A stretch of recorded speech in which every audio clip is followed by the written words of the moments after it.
trucks in Louisville are being forced to do just that. Earlier this morning, the Institute for Justice filed a federal lawsuit here in Louisville against the Louisville Jefferson County Metro government to challenge the constitutionality of the city's 150-foot ban against food trucks. A brick and mortar restaurant can open right next door to a competitor or across the street, but the only difference with food trucks is that they have wheels. The city cannot be passing laws to pick winners and losers in the marketplace. Customers decide.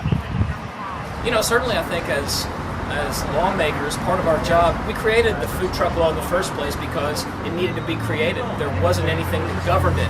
And as we see in other things like Airbnb and Uber and Lyft and the sharing economy, new evolutions in business come around, and part of the city's job is to come up with rules so that we can have those things in our city. And, I think it makes sense to take a look at those things as times go by to make sure the rules still work for everybody. So I have no problem with revisiting this or any of the other laws.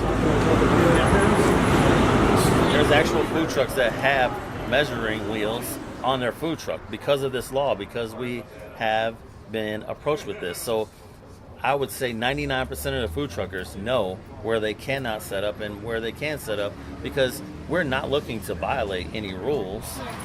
The law and its enforcement has gotten worse over the past couple of years.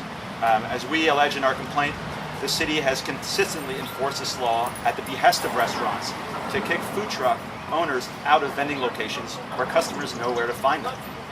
And that's simply an attempt to pick winners and losers. And again, economic protectionism is not a legitimate use of government power. I've said it. Burger King sets up across the street from McDonald's. McDonald's has no fight whatsoever whether or not Burger King sets up. Taco Bell sets up across the street from McDonald's. There is no fight whatsoever. Why? Because that's just the way it goes. Why isn't it that way with food trucks?